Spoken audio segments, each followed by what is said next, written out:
स्वागत है PTC news ਵਿੱਚ ਸਾਰੇ ਦਰਸ਼ਕਾਂ ਦਾ। ਮੈਂ ਹਰਪ੍ਰੀਤ ਸਿੰਘ ਖਾਸ ਪੇਸ਼ਕਸ਼ ਲੈ ਕੇ ਇੱਕ ਵਾਰ ਫਿਰ ਤੋਂ ਤੁਹਾਡੇ ਸਾਹਮਣੇ ਹਾਜ਼ਰ ਹਾਂ।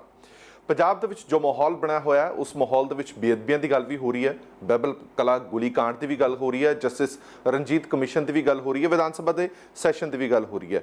ਪਰ ਅਸਲ ਗੱਲ ਇਹ ਹੈ ਕਿ ਇਸ ਸਾਰੇ ਸੰਦਰਭ ਦੇ ਵਿੱਚ ਸ਼੍ਰੋਮਣੀ ਅਕਾਲੀ ਦਲ ਕਿੱਥੇ ਖੜਾ। ਇੱਕ ਗੱਲ ਜਿਹੜੀ ਵਾਰ-ਵਾਰ ਰਹਿ ਕੇ ਡਿਮਾਂਡ ਵੀ ਹੋ ਰਹੀ ਹੈ ਤੇ ਲੋਕਾਂ ਦੇ ਜ਼ਿਹਨ ਦੇ ਵਿੱਚ ਵੀ ਆ ਰਹੀ ਹੈ ਕਿ ਪ੍ਰਕਾਸ਼ ਸਿੰਘ ਬਾਦਲ ਇਸ ਪੂਰੇ ਸੀਨ ਦੇ ਵਿੱਚ ਕਿੱਥੇ ਨਜ਼ਰ ਆ ਰਹੇ ਨੇ। ਉਹਨਾਂ ਦੀ ਸਿਹਤ ਠੀਕ ਨਹੀਂ ਹੈ, ਸਭ ਮੰਨਦੇ ਨੇ, ਪਰ ਹਾਲ ਹੀ ਦੇ ਵਿੱਚ ਇੱਕ ਪ੍ਰੈਸ ਨੋਟ ਪ੍ਰਕਾਸ਼ ਸਿੰਘ ਬਾਦਲ ਹੋਰਾਂ ਵੱਲੋਂ ਜਾਰੀ ਕੀਤਾ ਗਿਆ ਜਿਸ ਦੇ ਵਿੱਚ ਉਹਨਾਂ ਨੇ ਕਈ ਖੁਲਾਸੇ ਕੀਤੇ ਨੇ, ਪਰ ਹੋਰ ਤਫਸੀਲ ਨਾਲ ਜਾਣਕਾਰੀ ਲੈਣੀ ਬੜੀ ਜ਼ਰੂਰੀ ਹੈ। ਪ੍ਰਕਾਸ਼ ਸਿੰਘ ਬਾਦਲ ਜਿਹੜੇ ਸ਼੍ਰੋਮਣੀ ਅਕਾਲੀ ਦਲ ਦੇ ਸਰਪ੍ਰਸਤ ਨੇ ਔਰ ਸਾਬਕਾ ਮੁੱਖ ਮੰਤਰੀ ਨੇ, ਸਾਡੇ ਨਾਲ ਮੌਜੂਦ ਨੇ। ਸਭ ਤੋਂ ਪਹਿਲਾਂ ਤੁਸੀਂ ਆਪਣੀ ਸਿਹਤ ਬਾਰੇ ਦੱਸੋ। ਨਾਸਾਜ਼ ਰਹੀ ਹੈ ਔਰ ਤੁਸੀਂ ਐਕਟਿਵ ਪੋਲਿਟਿਕਸ ਤੋਂ ਕਾਫੀ ਪਰਾਂ ਰਹੇ ਹੋ ਕੁਝ ਦਿਨਾਂ 'ਚ, ਅਸੀਂ ਦੇਖਿਆ। ਹੁਣ ਤੁਹਾਡੀ ਸਿਹਤ ਕਿਵੇਂ? ਨਹੀਂ, ਹੁਣ ਮੇਰੀ ਸਿਹਤ ਬਿਲਕੁਲ ਠੀਕ ਹੈ ਜੀ। ਤੇ ਮੈਨੂੰ ਵਾਇਰਲ ਹੋ ਗਿਆ ਸੀ ਔਰ ਵਾਇਰਲ 'ਚ ਮੈਂ ਉਸ ਬਿਮਾਰੀ 'ਚ ਪੀਜੀਆਈ ਦੇ ਡਾਕਟਰਸ ਨੂੰ ਵੀ, ਡਾਕਟਰ ਤਲਵਾੜ ਜਿਹੜੇ ਕਿ ਬਹੁਤ ਇੰਡੀਆ ਦੇ ਡਾਕਟਰ ਆ, ਉਹਨਾਂ ਨੂੰ ਟੈਸਟ ਕਰਾ ਕੇ ਉਹਨਾਂ ਨੇ ਆਖਿਆ 5-7 ਦਿਨ ਤੁਸੀਂ ਰੈਸਟ ਕਰਨਾ ਹੈ, ਨਹੀਂ ਤਾਂ ਵਾਇਰਲ ਇੰਨਾ ਹੋ ਜਾਂਦਾ ਫਿਰ ਆਦਮੀ ਨੂੰ ਬਹੁਤ ਤਕਲੀਫ ਹੁੰਦੀ। ਹਿੰਦੁਸਤਾਨ 'ਚ ਜਿਸ ਸਿਆਸਤਦਾਨ ਦਾ ਸਭ ਤੋਂ ਜ਼ਿਆਦਾ ਸਤਿਕਾਰ ਕਰਦਾ ਸ਼੍ਰੀ ਅਟਲ ਬਿਹਾਰੀ ਵਾਜਪਾਈ, ਉਹ ਚਲਾਣਾ ਕਰ ਗਏ ਸਨ ਤੇ ਮੈਂ ਨਾ ਉਹਨਾਂ ਦੇ ਸੰਸਕਾਰ ਜਾ ਸਕਿਆ ਬਿਮਾਰੀ ਕਾਰਨ ਤੇ ਨਾ ਉਹਨਾਂ ਦੇ ਭੋਗ ਤੇ ਵੀ ਜਾ ਸਕਿਆ।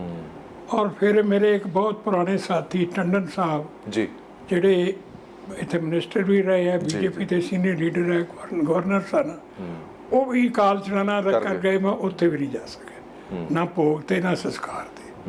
ਇਸ ਕਰਕੇ ਇਹਨਾਂ ਦਿਨਾਂ 'ਚ ਜਿਹੜੀ ਮੇਰੀ ਗੈਰ ਹਾਜ਼ਰੀ ਹੈ ਉਹ ਬਿਮਾਰੀ ਦਾ ਕਾਰਨ, ਬਿਮਾਰੀ ਕਰਕੇ ਸੀ। ਮੇਰੀ ਇਹ ਵੀ ਪਵਿੱਤਰ ਡਿਊਟੀ ਸੀ ਕਿ ਮੈਂ ਸਦਨ ਦਾ ਮੈਂਬਰ ਹੋਣ ਦੇ ਨਾਤੇ ਸਦਨ 'ਚ ਹਾਜ਼ਰ ਹੁੰਦਾ, ਲੇਕਿਨ ਬਿਮਾਰੀ ਦੇ ਕਾਰਨ ਮੈਂ ਨਹੀਂ ਜਾ ਸਕਿਆ।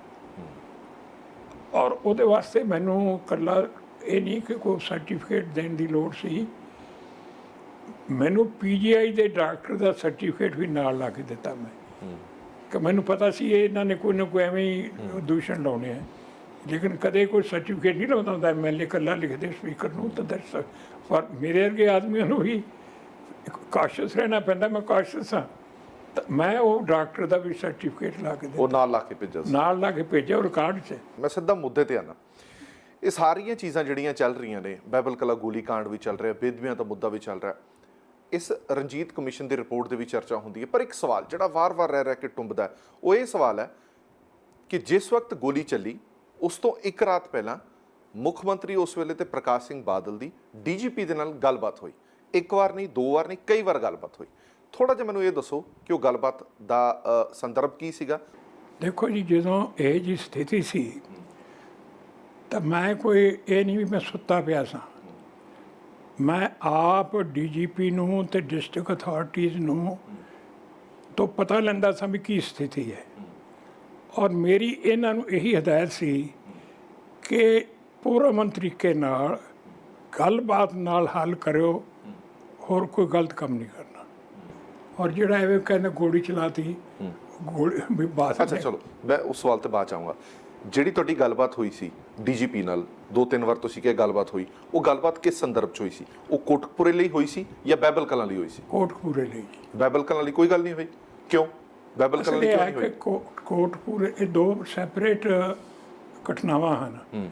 ਬਾਈਬਲ ਕਲਾਂ ਦੀ ਜਿਹੜੀ ਘਟਨਾ ਹੋਈ ਹੈ ਉਹ ਤਾਂ ਕੋਟਕਪੂਰੇ ਦੀ ਘਟਨਾ ਤੋਂ ਕਈ ਘੰਟੇ ਬਾਅਦ ਹੋਈ ਹੈ, 3-4 ਘੰਟੇ। ਉਹਦਾ ਕਿਸੇ ਨੂੰ ਪਤਾ ਨਹੀਂ ਸੀ, ਨਾ ਕੋਈ ਕਿਸੇ ਨੂੰ ਵਾਕਫੀ ਸੀ, ਨਾ ਡੀਜੀਪੀ ਨੂੰ ਸੀ, ਨਾ ਡਿਸਟ੍ਰਿਕਟ ਅਥਾਰਟੀ ਨੂੰ ਤਾਂ ਪਤਾ ਸੀ।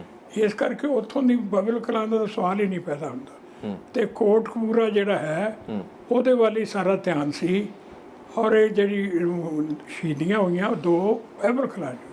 ਡੀਜੀਪੀ ਨੇ ਜਦੋਂ ਤੁਹਾਨੂੰ ਫੋਨ ਕੀਤਾ ਉਦੋਂ ਸਿਰਫ ਗੱਲ ਕੋਟਕਪੂਰੇ ਦੀ ਜਾਂ ਨੇੜੇ ਤੇੜੇ ਦੇ ਇਲਾਕੇ ਦੀ ਹੋਈ, ਉਦੋਂ ਬਾਈਬਲ ਕਲਾਂ ਦੀ ਕੋਈ ਗੱਲ ਨਹੀਂ ਹੋਈ? ਬਿਲਕੁਲ ਨਹੀਂ ਹੋਈ, ਬਿਲਕੁਲ ਨਹੀਂ ਹੋਈ। ਇਹ ਫਿਰ ਵਾਰ-ਵਾਰ ਨਹੀਂ ਪਤਾ ਸੀ। ਨਹੀਂ, ਮੈਂ ਬਾਦਲ ਸਾਹਿਬ ਇਹ ਜਾਣਨਾ ਚਾਹੁੰਦਾ ਇਹਨਾਂ ਚੀਜ਼ਾਂ ਨੂੰ ਕਿਉਂ ਜੋੜ ਕੇ ਦੇਖਿਆ ਜਾ ਰਿਹਾ। ਹੁਣ ਇਹ ਕਿਹਾ ਜਾ ਰਿਹਾ ਕਿ ਰਾਤ ਜਿਹੜੀ ਕਾਲ ਹੋਈ, ਰਾਤ ਜਿਹੜੀ ਗੱਲਬਾਤ ਹੋਈ, ਉਹ ਇਹ ਗੱਲਬਾਤ ਹੋਈ ਕਿ ਬਾਈਬਲ ਕਲਾਂ ਦੇ ਵਿੱਚ ਗੋਲੀ ਚਲਾਉਣੀ ਪਏਗੀ, ਇਹਦਾ ਬਾਦਲ ਸਾਹਿਬ ਨੂੰ ਪਤਾ ਸੀ? ਨਹੀਂ ਜੀ, ਇਹ ਬਿਲਕੁਲ ਵਾਈਟ ਲਾਈ ਹੈ, ਸਫੈਦ ਝੂਠ ਹੈ। ਔਰ ਮੈਂ ਕਦੇ ਜ਼ਿੰਦਗੀ ਝੂਠ ਬੋਲਦਾ ਵੀ ਨਹੀਂ ਹੁੰਦਾ। ਕਿਉਂਕਿ ਮੈਨੂੰ ਉਹਦੇ 'ਚ ਕੀ ਬਾਈਬਲ ਕਲਾਂ ਦਾ 4 ਘੰਟੇ ਮਗਰੋਂ ਹੋਈ ਹੈ। ਮੇਰਾ ਖਿਆਲ 10 ਵਜੇ ਦੇ ਕਰੀਬਨ, ਹੁਣ ਐਗਜ਼ੈਕਟ ਟਾਈਮ ਤਾਂ ਨਹੀਂ ਮੈਨੂੰ ਯਾਦ। 9:30 ਵਜੇ ਉੱਥੇ ਹੋਈ ਹੈ, ਇਹ ਸਵੇਰ ਹੋਈ ਹੈ। ਉਹ ਤਾਂ ਕਿਸੇ ਨੂੰ ਤਾਂ ਖਿਆਲ, ਕਿਸੇ ਨੂੰ ਵੀ ਖਿਆਲ ਨਹੀਂ ਸੀ ਵੀ ਕੋਈ ਬਾਈਬਲ ਕਲਾਂ। ਚਲੋ ਮੈਂ ਇੱਕ ਸਿੱਧਾ ਸਵਾਲ ਪੁੱਛਦਾ, ਸ਼ਾਇਦ ਤੁਹਾਨੂੰ ਕਸ਼ਟ ਵੀ ਕਰੇ। ਬਾਦਲ ਸਾਹਿਬ, ਗੁਰੂ ਨੂੰ ਹਾਜ਼ਰ ਨਾਜ਼ਰ ਮੰਨ ਕੇ ਕਹਿੰਦੇ ਹੋ ਕਿ ਤੁਸੀਂ ਬਾਈਬਲ ਕਲਾਂ ਦੇ ਗੋਲੀकांड ਦੇ ਆਰਡਰ ਨਹੀਂ ਦਿੱਤੇ? ਮੈਂ ਗੁਰੂ ਨੂੰ ਹਾਜ਼ਰ ਨਾਜ਼ਰ ਹੋ ਕੇ ਵੀ ਕਹਿਣਾ, ਤੇ ਮੈਥੋਂ ਜਿੱਥੇ ਕਿਤੇ ਲਿਜਾ ਕੇ ਕੋਈ ਕਰਨਾ ਹੋਵੇ, ਮੈਂ ਸਿਰਫ ਇਹ ਨਹੀਂ, ਇੱਥੇ ਨਹੀਂ, ਮੈਂ ਕਦੇ 10 ਸਾਲ ਮੈਂ ਚੀਫ ਮਿਨਿਸਟਰ ਨੇ ਇਕੱਠਾ ਪਹਿਲਾਂ ਵੀ ਰਿਹਾ। ਮੈਂ ਐਜੀਟੇਸ਼ਨਾਂ ਛੋਟੀਆਂ ਮੋਟੀਆਂ ਹੁੰਦੀਆਂ ਰਹੀਆਂ, ਧਰਨੇ ਵੀ ਹੁੰਦੇ ਰਹੇ ਹੈ, ਕੋਈ ਗੱਡੀਆਂ ਦਾ ਵੀ ਹੁੰਦਾ ਰਿਹਾ। ਕਦੇ ਵੀ ਪੁਲਿਸ ਅਥਾਰਟੀਜ਼ ਨੂੰ ਇਹ ਨਹੀਂ ਆਖਿਆ ਕਿ ਤੁਸੀਂ ਗੋਲੀ ਚਲਾਉਣੀ ਹੈ। ਅਮਨ ਸ਼ਾਂਤੀ ਨਾਲ ਗੱਲਬਾਤ ਕਰਕੇ ਭਾਵੇਂ ਲੰਮਾ ਸਮਾਂ ਲੱਗ ਜਾਏ, ਆਪਣਾ ਕੀ। ਲੋਕਾਂ ਨੂੰ ਤੁਹਾਡਾ ਸਪਸ਼ਟੀਕਰਨ ਬੜਾ ਜ਼ਰੂਰੀ ਚਾਹੀਦਾ। ਨਹੀਂ, ਮੈਂ ਤਾਂ ਸਪਸ਼ਟੀਕਰਨ, ਦੇਖੋ ਮੇਰੀ ਜ਼ਿੰਦਗੀ ਇੱਕ ਖੁੱਲੀ ਕਿਤਾਬ ਹੈ। ਲੋਕ ਸਾਰੇ ਸਿਆਸੀ ਲੀਡਰ ਜਿਹੜੇ ਹੈ, ਉਹਨਾਂ ਦੇ ਮੁਤਲਕ ਜਿਵੇਂ ਐਕਸਰੇ ਕੀਤਾ ਹੁੰਦਾ। ਮੈਂ ਆਪਣੀ ਸਾਰੀ ਜ਼ਿੰਦਗੀ ਜਿਹਨੂੰ ਜੇ ਮੈਨੂੰ ਕਿਤੇ ਸੇਵਾ ਹੈ ਬਖਸ਼ੀ ਹੈ, ਤਾਂ ਮੈਂ ਕਦੇ ਨਹੀਂ ਕਿਹਾ ਕਿ ਤੁਸੀਂ ਤਸ਼ੱਦਦ ਕਰੋ। ਕੋਈ ਵੀ ਹੋਵੇ, ਮੈਂ ਗੱਲਬਾਤ ਰਾਹੀਂ ਪੁਨਰ ਤਰੀਕੇ ਦਾ ਹਾਮੀ ਹਾਂ ਔਰ ਇਹੀ ਰਹਾਂ। ਸੋ ਬਾਦਲ ਸਾਹਿਬ ਦੇ ਕਹਿਣ ਦੇ ਮੁਤਾਬਕ ਇਹ ਦੋਵੇਂ ਘਟਨਾਵਾਂ ਵੱਖੋ ਵੱਖਰੀਆਂ ਨੇ। ਇਹ ਸਪਸ਼ਟੀਕਰਨ ਹੁਣ ਆਇਆ ਹੈ। ਇਹ ਪਹਿਲਾਂ ਭੁਲੇਖੇ ਜਿਹੜੇ ਸੀਗੇ ਉਹਨਾਂ ਨੂੰ ਦੂਰ ਕਰਨ ਦੀ ਇਹਨਾਂ ਨੇ ਕੋਸ਼ਿਸ਼ ਕੀਤੀ ਹੈ ਕਿ ਬਾਈਬਲ ਕਲਾਂ ਤੇ ਕੋਟਕਪੂਰਾ, ਇਹ ਦੋਵੇਂ ਘਟਨਾਵਾਂ ਵੱਖੋ ਵੱਖਰੀਆਂ ਨੇ। ਔਰ ਜਿਹੜੀ ਡੀਜੀਪੀ ਨਾਲ ਗੱਲਬਾਤ ਹੋਈ ਹੈ, ਉਹ ਕੋਟਕਪੂਰੇ ਲਈ ਹੋਈ ਸੀ ਕਿ ਮਾਮਲਾ ਸ਼ਾਂਤੀਪੂਰਵਕ ਹੋਣਾ ਚਾਹੀਦਾ, ਨਿਬੜਨਾ ਚਾਹੀਦਾ, ਕਿਸੇ ਵੀ ਤਰ੍ਹਾਂ ਦਾ ਹਿੰਸਕ ਜਾਂ ਫੋਰਸਫੁਲੀ ਦਬਾਅ ਨਹੀਂ ਹੋਣਾ ਚਾਹੀਦਾ। ਉਸ ਵਕਤ ਬਾਈਬਲ ਕਲਾਂ ਦੇ ਵਿੱਚ ਕਿਸੇ ਤਰ੍ਹਾਂ ਦਾ ਕੋਈ ਪ੍ਰਦਰਸ਼ਨ ਨਹੀਂ ਸੀ, ਕਿਸੇ ਤਰ੍ਹਾਂ ਦੀ ਵੀ ਕੋਈ ਉੱਥੇ ਰੋਸ ਮੁਜ਼ਾਹਰੇ ਨਹੀਂ ਹੋ ਰਹੇ ਸੀਗੇ। ਇਹ ਸਿਰਫ ਗੱਲਬਾਤ ਜਿਹੜੀ ਹੈ ਉਹ ਕੋਟਕਪੂਰੇ ਦੀ ਹੋ ਰਹੀ ਸੀ। ਉਸ ਵੇਲੇ ਦੇ ਡੀਜੀਪੀ ਸੁਮੇਧ ਸੈਣੀ ਨੇ ਇੱਕ ਹਲਫਨਾਮਾ ਦਾਖਲ ਕੀਤਾ ਜਿਹੜਾ ਕਿ ਜਸਟਿਸ ਰਣਜੀਤ ਕਮਿਸ਼ਨ ਦੀ ਰਿਪੋਰਟ ਦੇ ਵਿੱਚ ਲਗਾਇਆ ਗਿਆ। ਉਸ ਹਲਫਨਾਮੇ ਦੇ ਵਿੱਚ ਸੁਮੇਧ ਸੈਣੀ ਇਹ ਕਹਿੰਦਾ ਕਿ ਮੈਨੂੰ ਬਾਦਲ ਸਾਹਿਬ ਦਾ ਫੋਨ ਆਇਆ, ਠੀਕ ਹੈ, ਤਕਰੀਬਨ 2 ਵਜੇ ਫੋਨ ਆਇਆ। ਉਹਨਾਂ ਨੇ ਮੇਰੇ ਤੋਂ ਸਾਰੀ ਘਟਨਾ ਦੀ ਜਾਣਕਾਰੀ ਲਈ ਔਰ ਜੋ ਕੁਝ ਵੀ ਉੱਥੇ ਸ਼ਾਂਤੀਪੂਰਵਕ ਚੱਲ ਰਿਹਾ ਸੀ ਮੈਂ ਉਸਦੀ ਸਾਰੀ ਜਾਣਕਾਰੀ ਦੇਤੀ। ਫੋਨ ਤੁਸੀਂ ਕੀਤਾ ਸੀ ਜਾਂ ਉਹਨਾਂ ਦਾ ਆਇਆ ਸੀ? ਨਹੀਂ, ਫੋਨ ਮੈਂ ਕੀਤਾ ਸੀ। ਜਿੱਥੋਂ ਤੱਕ ਮੈਨੂੰ ਜ਼ਿਆਦਾ ਮੈਂ ਕੀਤਾ ਸੀ। ਆਈ ਐਮ ਰੈਦਰ ਡੈਫੀਨੇਟ ਕਿ ਮੈਂ ਕੀਤਾ ਸੀ, ਕਿਉਂਕਿ ਮੈਨੂੰ ਤਾਂ ਨੀਂਦ ਹੀ ਨਹੀਂ ਆਉਂਦੀ ਸੀ। ਮੈਂ ਕਿਹੜਾ ਉਹ ਜਿਹਾ ਚੀਫ ਮਿਨਿਸਟਰ ਜੇ ਰਾਤ ਨੂੰ ਪਹਿਲਾਂ ਹੀ ਸੌਂ ਜਾ। ਮੈਨੂੰ ਬੜਾ ਫਿਕਰ ਸੀ ਕਿ ਮਸਲਾ ਹੱਲ ਹੋਵੇ, ਇਸ ਕਰਕੇ ਮੈਂ ਕੀਤਾ ਸੀ ਟੈਲੀਫੋਨ। ਅੱਛਾ, ਚਲੋ ਬਾਦਲ ਸਾਹਿਬ, ਇਹ ਇੱਕ ਗੱਲ ਮੰਨ ਲੈਂਦੇ ਆ ਕਿ ਤੁਸੀਂ ਕਹਿ ਰਹੇ ਹੋ ਕਿ ਗੋਲੀ ਦਾ ਨਾ ਤਾਂ ਤੁਹਾਨੂੰ ਪਤਾ ਸੀ, ਨਾ ਕਿਸੇ ਤਰ੍ਹਾਂ ਦਾ ਆਰਡਰ ਕੀਤਾ ਗਿਆ, ਕਿਉਂਕਿ ਮਾਹੌਲ ਉਦੋਂ ਇਹਦਾ ਬਾਈਬਲ ਕਲਾਂ 'ਚ ਹੈ ਹੀ ਨਹੀਂ ਸੀਗਾ। ਪਰ ਵੱਡਾ ਸਵਾਲ ਇਹ ਹੈ ਕਿ ਜਦੋਂ ਤੁਹਾਨੂੰ ਪਤਾ ਲੱਗਿਆ ਕਿ ਗੋਲੀ ਚੱਲ ਗਈ, ਬੰਦੇ ਸ਼ਹੀਦ ਹੋ ਗਏ, ਬੰਦੇ ਜ਼ਖਮੀ ਹੋ ਗਏ, ਉਸ ਤੋਂ ਬਾਅਦ ਤੁਸੀਂ ਕੀ ਕੀਤਾ? ਬਤੌਰ ਮੁੱਖ ਮੰਤਰੀ ਤੁਹਾਡੀ ਪਹਿਲੀ ਜ਼ਿੰਮੇਵਾਰੀ ਕੀ ਸੀਗੀ ਔਰ ਤੁਸੀਂ ਕੀਤਾ ਕੀ? ਮੈਨੂੰ 2 ਕੀਮਤੀ ਜਾਨਾਂ ਜਾਣ ਦਾ ਬਾਈਬਲ ਕਲਾਂ ਬਹੁਤ ਦੁੱਖ ਹੈ, ਬਹੁਤ ਅਫਸੋਸ ਹੈ। ਔਰ ਉਹਦੇ ਵਾਸਤੇ ਅਸੀਂ ਉਹਨਾਂ ਦੇ ਪਰਿਵਾਰਾਂ 'ਚ ਵੀ ਸੁਖਬੀਰ ਸਿੰਘ ਮਿਲ ਕੇ ਗਿਆ। 10-10 ਲੱਖ ਰੁਪਈਆ ਵੀ ਜਿਹੜਾ ਸੀ ਉਹ ਦਿੱਤਾ ਉਹਨਾਂ ਨੂੰ। ਉਹਨਾਂ ਦੇ ਪਰਿਵਾਰਾਂ ਨੂੰ ਨੌਕਰੀਆਂ ਵੀ ਦਿੱਤੀਆਂ।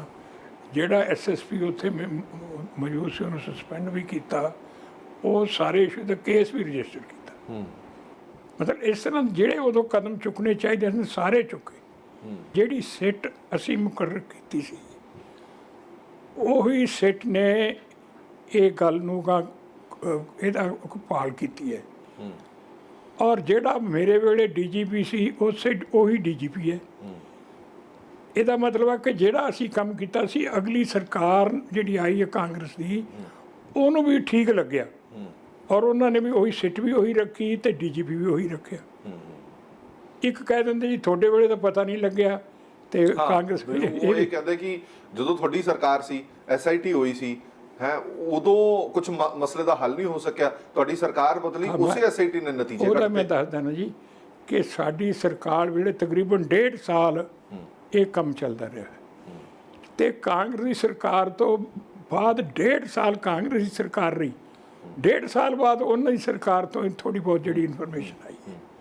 ਇਸ ਕਰਕੇ ਇਹ ਕੇਸਿਸ ਬਹੁਤ ਹੁੰਦੇ ਹੈ ਜਿਹਦੇ 'ਚ ਕਿ ਲੰਮਾ ਸਮਾਂ ਅਸਲੀਅਤ ਭਾਲ ਨੂੰ ਲੱਗ ਜਾਂਦੇ। ਹੁਣ ਆਪਣੇ ਮਾਤਾ ਨਾਮਧਾਰੀ ਵਾਲੀ ਹੈ, ਅਜੇ ਤਾਂ ਨਹੀਂ ਪਤਾ ਲੱਗਿਆ।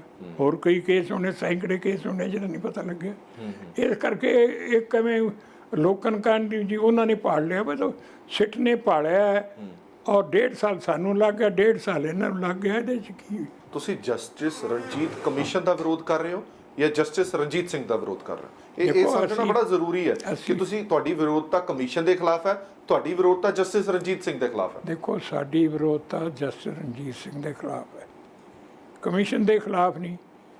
ਅੱਜ ਅਸੀਂ ਆਦੇ ਹਾਂ ਸੁਪਰੀਮ ਕੋਰਟ ਦੇ ਜੱਜ ਦੀ ਬਣਾ ਲਓ ਜਾਂ ਹੋਰ ਕੋਈ ਇਹੀ ਜਿਹਾ ਜਿਹੜਾ ਸਭ ਨੂੰ ਮਨਜ਼ੂਰ ਹੋਵੇ, ਇਕੱਠੇ ਕੋਈ ਫੈਸਲਾ ਕਰ ਲਓ ਵੀ ਇਹ ਫਲਾਨਾ ਇਹ ਜਿਹਾ ਕੋਈ ਬੰਦਾ ਹੈ ਜਿਹੜਾ ਇਹ ਕਰ ਲੇ, ਕਿ ਸਾਨੂੰ ਬੜਾ ਕੋਈ ਸਾਨੂੰ ਤਾਂ ਖੁਸ਼ੀ ਹੋਏਗੀ, ਕਿਉਂਕਿ ਇਹ ਬੜਾ ਕਲੀਅਰ ਸੀ ਕਿ ਇਹਨਾਂ ਦਾ ਇਹ ਕਮਿਸ਼ਨ ਮੁਕਰਰ ਕਰਨ ਦਾ ਮੁੱਦਾ ਕੀ ਸੀ।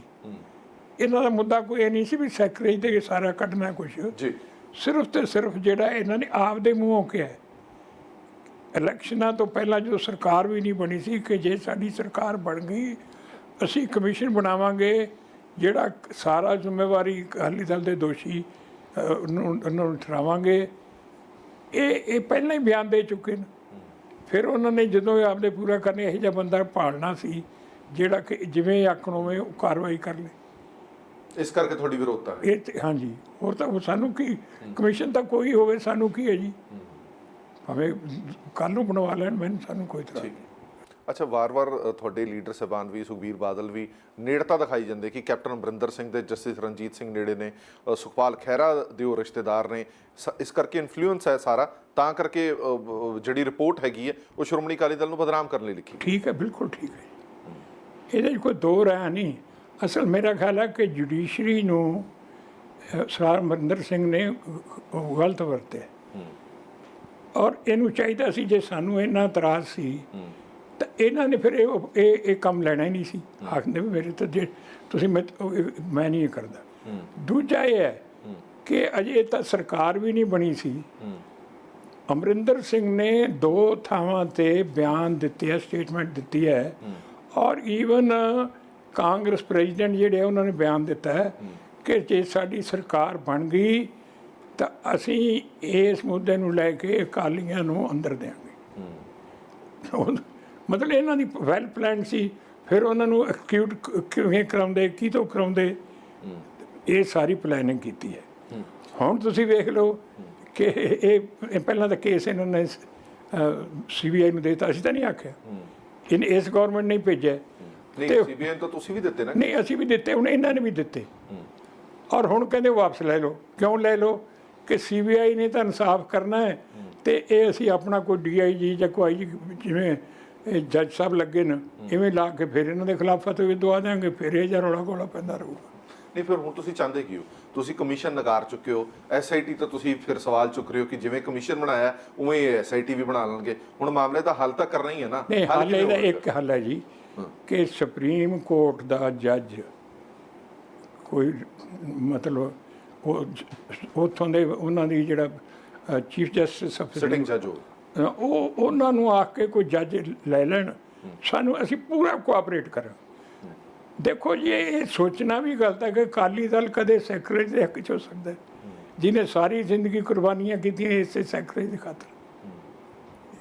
ਅਸੀਂ ਤਿਆਰ ਹਾਂ ਜੀ, ਸਾਨੂੰ ਜੁਡੀਸ਼ਰੀ 'ਤੇ ਬੜਾ ਫੇਥ ਹੈ, ਲੇਕਿਨ ਕੁਝ ਲੋਕ ਇਹ ਜਿਹੇ ਹੁੰਦੇ ਆਪਣੇ ਜ਼ਾਤੀ ਮਫਾਦ ਲਈ ਪਾਰਟੀਆਂ ਤੋਂ ਵਰਤੇ ਜਾਂਦੇ ਆ, ਉਹ ਤਾਂ ਮੈਂ ਕੁਝ ਕਹਿ ਨਹੀਂ। ਅੱਛਾ, ਇੱਕ ਹੋਰ ਸਵਾਲ ਮੈਂ ਸੁਖਬੀਰ ਜੀ ਤੋਂ ਵੀ ਇਹ ਸਵਾਲ ਪੁੱਛਿਆ ਸੀਗਾ ਕਿ ਇਸ ਰਿਪੋਰਟ ਦੇ ਵਿੱਚ ਤੁਸੀਂ ਇਹ ਦਾਅਵਾ ਕਰਦੇ ਹੋ ਕਿ ਨਾ ਤਾਂ ਸੁਖਬੀਰ ਬਾਦਲ ਦਾ ਨਾਮ ਹੈ, ਨਾ ਪ੍ਰਕਾਸ਼ ਸਿੰਘ ਬਾਦਲ ਦਾ ਨਾਮ ਹੈ, ਨਾ ਅਜਿਹਾ ਕੁਝ ਹੈਗਾ ਕਿ ਤੁਸੀਂ ਕੋਈ ਪਲੈਨਿੰਗ ਕੀਤੀ ਜਾਂ ਤੁਸੀਂ ਕੰਮ ਕਰਨ ਤੋਂ ਰੋਕਿਆ, ਫਿਰ ਵੀ ਤੁਸੀਂ ਇਸ ਰਿਪੋਰਟ ਦਾ ਵਿਰੋਧ ਕਰੀ ਜਾਂਦੇ ਹੋ ਵੀ ਤੁਹਾਡੇ ਖਿਲਾਫ ਕੁਝ ਹੈ ਹੀ ਨਹੀਂ ਇਸ ਰਿਪੋਰਟ 'ਚ। ਦੇਖੋ, ਫਿਰ ਵੀ ਰਿਪੋਰਟ ਨੂੰ ਕਹਿ ਰਹੇ ਹੋ ਕਿ ਇਸ ਰਿਪੋਰਟ ਨੇ ਕਿੰਨਾ ਮਾਹੌਲ ਖਰਾਬ ਕੀਤਾ ਪੰਜਾਬ ਦਾ।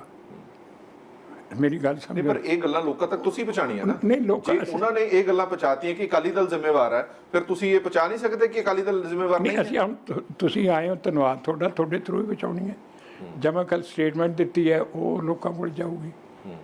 ਮੈਂ ਪਿਛਲੇ ਦਿਨਾਂ 'ਚ ਕੁਛ ਬਿਮਾਰ ਸਾਂ, ਇਸ ਕਰਕੇ ਕੋਈ ਸਟੇਟਮੈਂਟ ਜਾਂ ਇਹ ਜਿਹੀ ਗੱਲ ਮੈਂ ਬਿਆਨ ਦਿੰਦਾ ਨਹੀਂ ਸਾਂ ਜੀ। ਇਸ ਕਰਕੇ ਹੁਣ ਇਹ ਗੱਲ ਆਈ ਹੈ ਤੇ ਮੈਨੂੰ ਸਾਰੀ ਗੱਲ ਖੋਲ੍ਹਣੀ ਪੈਂਦੀ ਹੈ।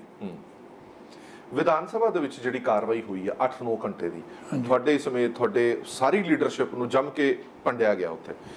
ਪਰ ਇੱਕ ਗੱਲ ਜਿਹੜੀ ਵਾਰ-ਵਾਰ ਨਜ਼ਰ ਆਈ ਹੈ ਉਹ ਇਹ ਹੈ ਕਿ ਕੈਪਟਨ ਅਮਰਿੰਦਰ ਸਿੰਘ ਤੇ ਲਗਭਗ ਸਾਰੇ ਕਾਂਗਰਸ ਦੇ ਜਿਹੜੇ ਸੀਨੀਅਰ ਲੀਡਰਸ਼ਿਪ ਹੈ ਉਹ ਤੁਹਾਡੇ ਤੇ ਸੁਖਬੀਰ ਬਾਦਲ ਦੇ ਜ਼ਿਆਦਾ ਮਗਰ ਪੈਂਦੇ ਆ, ਅਕਾਲੀ ਦਲ ਨੂੰ ਥੋੜਾ ਜਿਹਾ ਉਹ ਹਲਕੇ ਦੇ ਵਿੱਚ ਲੈਂਦੇ। ਅਜਿਹਾ ਕਿਉਂ? ਕੋਈ ਨਿੱਜੀ ਕਾਰਨ ਹੈ ਤੁਹਾਡਾ ਕੈਪਟਨ ਸਾਹਿਬ ਦੇ ਨਾਲ, ਜਾਂ ਤੁਹਾਨੂੰ ਲੱਗਦਾ ਕਿ ਜਿਹੜੇ ਇਹ ਮਾਹੌਲ ਬਣਿਆ ਉਸੇ ਕਰਕੇ ਇਹ ਸਭ ਕੁਝ ਹੋਇਆ? ਵੇਖੋ, ਕੈਪਟਨ ਸਾਹਿਬ ਦੂਜੀ ਵਾਰ ਚੀਫ ਮਿਨਿਸਟਰ ਬਣੇ। ਪਹਿਲੀ ਵਾਰ ਜਦੋਂ ਬਣੇ ਉਦੋਂ ਮੇਰੇ ਤੇ ਇੰਨਾ ਮੁਕੱਦਮਾ 3500 ਕਰੋੜ ਕਿ 10 ਦਾ ਰਾਜਸਥਾਨ ਚ ਜੋ ਵੀ ਉਹਨਾਂ ਦੇ ਮੂੰਹ ਨਿਕਲ ਸਕਦੇ ਕੱਢੀ ਗਈ ਵੀ ਇੰਨੀ ਪ੍ਰਾਪਰਟੀ। 7 ਸਾਲ ਮੈਨੂੰ ਖੱਜਲ ਖੁਆਰੀ ਕਰਨੀ ਪਈ, ਕੋਰਟਾਂ 'ਤੇ ਜਾਣਾ ਪਿਆ। ਐਸ ਚੀਫ ਮਿਨਿਸਟਰ ਵੀ ਮੈਂ ਜੁਡੀਸ਼ੀਅਲ ਜੱਜਿਸ ਦੇ ਉੱਥੇ ਬੈਠਾ ਰਹਿੰਦਾ ਸੀ 2-2 ਘੰਟੇ, ਔਰ ਮੈਂ ਸਮਝਦਾ ਪਬਲਿਕ ਦਾ ਨੁਕਸਾਨ ਸੀ ਜੀ ਚੀਫ ਮਿਨਿਸਟਰ ਦਾ ਇੰਨਾ ਟਾਈਮ ਉੱਥੇ ਲੱਗਦਾ ਸੀਗਾ। ਇਸ ਕਰਕੇ ਇੱਕ ਤਾਂ ਮਤਲਬ ਹੈ ਕਿ ਉਹਦੇ 'ਚ ਫਿਰ ਨਿਕਲਿਆ ਕਿ 7 ਸਾਲ ਖੱਜਲ ਖੁਆਰੀ ਹੋਈ, ਔਰ ਉਸ ਜੱਜ ਨੇ ਅਖੀਰ ਇਹ ਲਿਖਿਆ ਕਿ ਉਹਦੇ 'ਚ ਐਕਟ 'ਚ ਇੱਕ ਸੈਕਸ਼ਨ ਹੁੰਦਾ ਹੈ ਕਿ ਜਦੋਂ ਕਿਸੇ ਵੈਸੇ ਤਾਂ ਹੁੰਦਾ ਕਿ ਜਦੋਂ ਫਰਜ਼ ਕਰੋ ਮੇਰੇ ਤੇ ਮੈਨੂੰ ਜਵਾਬ ਪੁੱਛਦੇ ਕਿ ਆਹ ਤੁਹਾਡੇ ਤੇ ਇਲਜ਼ਾਮ ਹੈ, ਤੁਸੀਂ ਇਹਦਾ ਜਵਾਬ ਦਿਓ। ਲੇਕਿਨ ਇੱਕ ਐਕਟ ਹੁੰਦਾ 300 ਪਤਾ ਨਹੀਂ ਕਿੰਨਾ ਸੈਕਸ਼ਨ ਜੀ, ਉਹਦੇ 'ਚ ਹੁੰਦਾ ਕਿ ਜੇ ਜੱਜ ਕਨਵਿੰਸ ਹੋਵੇ ਵੀ ਇਹਦੇ 'ਚ ਹੈ ਕੋਈ ਨਹੀਂ ਤਾਂ ਉਹ ਉਹਨਾਂ ਦਾ ਜਵਾਬ ਵੀ ਨਹੀਂ ਲੈਂਦਾ। ਮੇਰੇ ਕੇਸ 'ਚ ਇਹ ਤੁਹਾਨੂੰ ਇਹਦੀ ਕਾਪੀ ਵੀ ਦੇ ਦਿਆਂਗੇ ਕਿ ਉਹਨੇ ਲਿਖਿਆ ਕਿ ਇਹਦੇ ਇੰਨਾ ਬੇਸਲੈਸ ਹੈ, ਇੰਨਾ ਇਹਦੇ 'ਚ ਕੋਈ ਨਹੀਂ ਕਿ ਮੈਂ ਇਹਨਾਂ ਦਾ ਜਵਾਬ ਨਹੀਂ ਦਿੰਦਾ, ਇਹਨਾਂ ਨੂੰ ਬਾਇਜ਼ਤ ਬਰੀ ਕਰਦਾ। ਜੱਜ ਨੇ ਤੁਹਾਡੇ ਜਵਾਬ ਲਈ ਨਹੀਂ, ਤੁਹਾਡੇ ਤੋਂ ਜਵਾਬ ਨਾ ਮੈਥੋਂ ਲੈ ਤਾਂ ਜੇ ਸਬੂਤ ਹੋਵੇ। ਔਰ ਮੈਨੂੰ ਇਹ ਦੁੱਖ ਹੈ ਕਿ ਮੇਰੇ ਤੇ ਵੀ ਕਰ ਦਿੰਦੇ, ਸੁਖਬੀਰ ਤੇ ਵੀ ਕਰ ਦਿੰਦੇ, ਮੈਨੂੰ ਕੋਈ ਇਤਰਾਜ਼ ਨਹੀਂ। ਮੈਨੂੰ ਕੀ ਇਹਨਾਂ ਚੀਜ਼ਾਂ ਦਾ ਫਰਕ ਪੈਂਦਾ। ਮੇਰੀ ਵਾਈਫ ਤੇ ਵੀ ਕੀਤਾ। ਕੁਛ ਅਫਸਰਾਂ ਨੇ ਉਹਨਾਂ ਨੂੰ ਆਖਿਆ ਵੀ ਇਹ ਇੱਜ਼ਤ ਸਾਂਝੀ ਹੁੰਦੀ ਹੈ, ਇਹ ਤੁਸੀਂ ਉਹਨਾਂ ਦੀ ਵਾਈਫ ਤੇ ਨਾ ਕਰੋ, ਉਹਦਾ ਕੀ ਲੇਡੀ ਦਾ ਕੀ ਕੰਮ ਹੈ। ਪਰ ਉਹਦੇ ਤੇ ਵੀ ਕੇਸ ਉਹਦਾ ਬਾਦਲ ਵਾਲਾ ਨੂੰ ਤਾਂ ਮੈਂ ਐ ਪੀਣਾ ਹੈ। ਹੁਣ ਪਤਾ ਨਹੀਂ ਕਿਸੇ ਦੇ ਅੱਖ ਕੋਈ ਪਿਆ ਜਾਣੇ। ਵੇਖੋ ਨਾ ਮੈਂ ਕਿਸੇ ਤੋਂ ਡਰਦਾ, ਨਾ ਤਾਂ ਮੈਂ ਜੇਲ੍ਹ ਤੋਂ ਡਰਦਾ। ਐਡੀਆਂ ਵੱਡੀਆਂ ਸਰਕਾਰਾਂ ਦੇਸ਼ ਦੀਆਂ ਜੀ ਉਹਨਾਂ ਤੋਂ ਨਹੀਂ ਡਰੇ ਤੇ ਇਹਦੇ ਵਿਚਾਰੇ ਤੋਂ ਮੈਂ ਕੀ ਜਾਣਾ। ਡਿਮਾਂਡ ਤਾਂ ਹੁਣ ਵੀ ਹੋ ਰਹੀ ਹੈ। ਹਾਂਜੀ, ਡਿਮਾਂਡ ਤਾਂ ਹੁਣ ਵੀ ਹੋ ਰਹੀ ਹੈ ਕਿ ਤੁਹਾਨੂੰ ਜੇਲ੍ਹ 'ਚ ਪਾਇਆ ਜਾਏਗਾ। ਮੈਨੂੰ ਕੀ ਫਰਕ ਪੈਂਦਾ।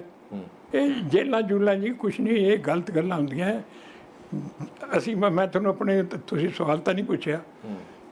ਇੰਦਰਾ ਗਾਂਧੀ ਜਦੋਂ ਤਬਾਦਲਾ ਹੋਇਆ ਤਾਂ ਜਿਵੇਂ ਵਿੱਚ ਗਰਮ ਖਿਆਲ ਵੀ ਹੁੰਦੇ ਵੀ ਹੁਣ ਇਹਨੇ ਸਾਡੇ ਐਂ ਕੀਤਾ ਤੇ ਇਹਨੂੰ ਐਂ ਕਰੋ, ਤੇ ਕਈਆਂ ਨੇ ਆਖਿਆ ਉਹ ਇਹ ਨਾ ਕਰੋ। ਉਹ ਸੀ ਮੈਂ ਇੱਥੋਂ ਚਲੀ ਜਾਂਦੀ ਹਾਂ ਬਾਹਰਲੇ ਦੇਸ਼ਾਂ 'ਚ, ਮੈਂ ਨਹੀਂ ਆਉਂਦੀ, ਮੈਨੂੰ ਪਰ ਮੇਰੇ ਤੇ ਮੁਕੱਦਮਾ ਨਾ ਚਲਾਓ। ਲੇਕਿਨ ਉਹ ਗਲਤੀ ਕੀਤੀ, ਉਹ ਥੋੜ੍ਹੇ ਚਿਰ ਬਾਅਦ ਉਹ ਪ੍ਰਾਈਮ ਮਿਨਿਸਟਰ ਬਣ ਗਏ। ਵਿਧਾਨ ਸਭਾ ਦੇ ਵਿੱਚ ਕੈਪਟਨ ਅਮਰਿੰਦਰ ਸਿੰਘ ਨੇ ਨਿੱਜੀ ਤੌਰ ਤੇ ਤੁਹਾਡੇ ਤੇ ਹਮਲੇ ਕੀਤੇ, ਅਪਸ਼ਬਦ ਵੀ ਬੋਲੇ, ਉਸ ਤੇ ਕੀ ਕਹੋ? ਦੇਖੋ ਪਰ ਕਸਰ ਤੁਸੀਂ ਵੀ ਕੋਈ ਨਹੀਂ ਛੱਡੀ। ਕੱਲ ਜਿਹੜਾ ਪ੍ਰੈਸ ਨੋਟ ਤੁਸੀਂ ਜਾਰੀ ਕੀਤਾ ਤੁਸੀਂ ਬਦਲਾ ਲੈ ਲਿਆ। ਅਸਲ ਇਹ ਹੈ ਕਿ ਜਿਹੜਾ ਸ਼ੀਸ਼ੇ ਦੇ ਘਰ 'ਚ ਰਹਿੰਦਾ ਹੋਵੇ ਉਹਨੂੰ ਕਿਸੇ ਦੇ ਰੋੜੇ ਨਹੀਂ ਮਾਰਨੇ ਚਾਹੀਦੇ। ਮੈਂ ਮਜਬੂਰ ਹੋ ਕੇ, ਮੈਂ ਆਪਣੀ ਜ਼ਿੰਦਗੀ 'ਚ ਕਦੇ ਇਹੋ ਜਿਹੇ ਸ਼ਬਦ ਨਹੀਂ ਵਰਤੇ, ਲੇਕਿਨ ਮਜਬੂਰ ਹੋ ਕੇ ਮੈਨੂੰ ਇਹ ਕਹਿਣਾ ਪਿਆ। ਦੁੱਖ ਹੋਇਆ ਬਹੁਤ ਜ਼ਿਆਦਾ ਕਿ ਚੀਫ ਮਿਨਿਸਟਰ ਦੇ ਉਹਦੇ ਤੇ ਕਹੇ, ਔਰ ਸਾਰੀਆਂ ਝੂਠੀਆਂ। ਦੇਖੋ ਕਹਿੰਦਾ ਇਹ ਬੜਾ ਬੁਜ਼ਦਿਲ ਹੈ। ਮੈਂ ਤਾਂ ਜੀ ਆਪਣੀ ਜ਼ਿੰਦਗੀ ਦਾ ਲੰਮਾ ਸਮਾਂ ਸਰਕਾਰਾਂ ਨਾਲ ਲੜਦਾ ਰਿਹਾ, ਖਾਲਸਾ ਪੰਥ ਦੇ ਹਿੱਤ ਵਿੱਚ, ਸੂਬੇ ਦੇ ਹਿੱਤ ਵਿੱਚ ਤੇ ਦੇਸ਼ ਦੇ ਹਿੱਤ ਵਿੱਚ। ਐਮਰਜੈਂਸੀ ਵਰਗੀਆਂ ਲੜਾਈਆਂ ਜਦੋਂ ਲੋਕ ਆਦੇ ਸਨ ਜਿੱਥੇ ਐਮਰਜੈਂਸੀ ਲੱਗ ਜੇ ਉਦੋਂ ਹੱਡੀਆਂ ਹੀ ਵਾਪਸ ਆਉਂਦੀਆਂ, ਮੁੜ ਕੇ ਬੰਦਾ ਨਹੀਂ ਵਾਪਸ ਆਉਂਦਾ। ਉਹ 19 ਮਹੀਨੇ ਮੈਂ ਜੇਲ੍ਹ 'ਚ ਰਿਹਾ। ਅਤੇ ਇਸੇ ਤਰ੍ਹਾਂ ਪੰਥ ਦੇ ਹਿੱਤਾਂ ਲਈ, ਆਪਣੇ ਲਿੰਗੁਇਸਟਿਕ ਸਟੇਟ ਬਣਾਉਣ ਲਈ ਕਿੰਨੇ ਮਸਲੇ ਸਨ। ਜ਼ਿੰਦਗੀ ਦਾ ਜਿੱਦਣ ਮੇਰੀ ਸ਼ਾਦੀ ਹੋਈ ਹੈ 1 ਮਹੀਨਾ ਬਾਅਦ ਮੈਂ ਜੇਲ੍ਹ ਸਾਂ। ਮੇਰੀ ਲੜਕੀ ਇੱਕੋ ਹੈ, ਉਹਦੀ ਸ਼ਾਦੀ ਹੋਈ, ਮੈਂ ਨਹੀਂ ਆ ਸਕਿਆ। ਮੈਨੂੰ ਸਰਕਾਰ ਆ ਕੇ ਤੁਸੀਂ ਲਿਖ ਕੇ ਦੇ ਦਿਓ, ਮੈਂ ਲਿਖ ਕੇ ਨਹੀਂ ਦੇਣਾ। ਮੇਰਾ ਭਰਾ ਦੀ ਇੱਕੋ ਲੜਕੀ, ਉਹਦੀ ਸ਼ਾਦੀ, ਉਹਦੇ 'ਚ ਮੈਂ ਨਹੀਂ ਜਾ ਸਕਿਆ। ਇਹ ਹੁਣ ਕੋਈ ਬੁਜ਼ਦਿਲ ਬੰਦਾ ਜਾਂ ਕਾਇਰ ਬੰਦਾ ਕਰ ਸਕਦਾ? ਉਹ ਕਰ ਸਕਦਾ ਹੈ ਜਿਹੜਾ ਕਮਿਟਡ ਟੂ ਕਾਜ਼ ਹੋਵੇ। ਇਸ ਕਰਕੇ ਇਹ ਜਿਹੀਆਂ ਗੱਲਾਂ ਕਰਨੀਆਂ ਇਹ ਕੋਈ ਸੋਭਦੀਆਂ ਨਹੀਂ ਹੁੰਦੀਆਂ, ਨਾ ਇਹਨਾਂ ਦਾ ਫਾਇਦਾ ਕੋਈ। ਅੱਛਾ, ਇੱਕ ਗੱਲ ਨਹੀਂ ਸਮਝ ਆਉਂਦੀ ਬਾਦਲ ਸਾਹਿਬ, ਇਹ ਸਾਰੇ ਪ੍ਰਕਰਨ ਨੂੰ, ਸਾਰੀ ਇਲਜ਼ਾਮਬਾਜ਼ੀ ਨੂੰ ਤੁਸੀਂ ਕਾਂਗਰਸ ਦਾ ਕਹਿ ਰਹੇ ਹੋ ਕਿ ਕਾਂਗਰਸ ਇਹ ਜਾਣਬੁੱਝ ਕੇ ਕਰ ਰਹੀ ਹੈ। ਕਾਂਗਰਸ ਦੀ ਸਰਕਾਰ ਹੈ, 3.5 ਸਾਲ ਪਏ ਹੈ, ਚੰਗੀ ਮੈਜੋਰਟੀ ਦੇ ਨਾਲ ਉਹਨਾਂ ਨੇ ਸਰਕਾਰ ਬਣਾਈ ਹੈ।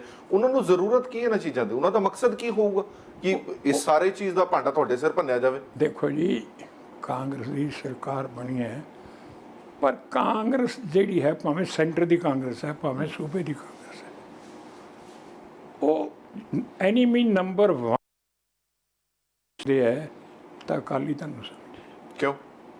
ਇਹ ਹੈ ਉਹ ਸਮਝਦੇ ਕਿ ਜੇ ਵਿਰੋਧਤਾ ਕਾਦੀ, ਜਾਂ ਤਾਂ ਇੱਕ ਸਿਆਸੀ ਵਿਰੋਧਤਾ ਤਾਂ ਹਰ ਵੇਲੇ ਰਹੇਗੀ।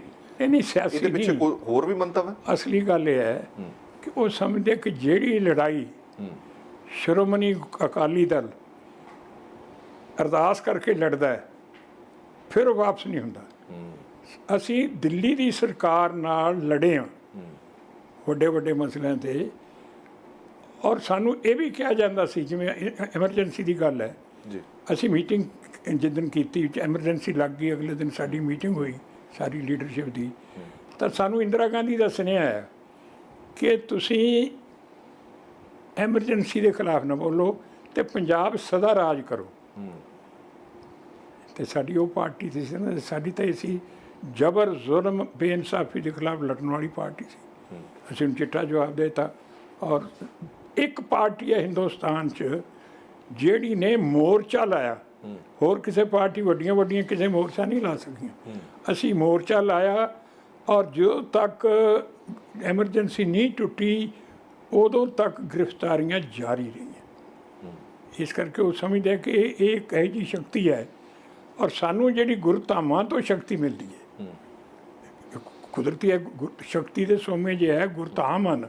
ਜਦੋਂ ਅਕਾਲ ਤਖਤ ਤੋਂ ਅਰਦਾਸ ਕਰਦਾ ਹੈ ਤੇ ਉਹ ਫਿਰ ਵਾਪਸ ਕਿਵੇਂ ਹੋ ਸਕਦਾ ਵੀ ਬਿਨਾਂ? ਮਤਲਬ ਤੁਹਾਨੂੰ ਇਹ ਲੱਗਦਾ ਕਿ ਗੁਰਧਾਮਾਂ ਤੇ ਵੀ ਕਬਜ਼ੇ ਦੀ ਜਾਂ ਕੋਸ਼ਿਸ਼ ਹੈ ਜਾਂ ਉਹਨਾਂ ਦੇ ਮੰਤਵ ਹੈ? ਦੇਖੋ ਸ਼ੁਰੂ ਤੋਂ ਮੈਂ ਵੇਖੋ 70 ਸਾਲ ਦੀ ਸਿਆਸਤ ਹੈ ਮੇਰੀ, 92-93 ਸਾਲ ਮੇਰੀ ਉਮਰ ਹੋ ਗਈ ਤਾਂ ਛੋਟੀ ਉਮਰ 'ਚ ਹੀ ਮੈਂ ਸਿਆਸਤ 'ਚ ਆ ਗਿਆ ਸਾਂ।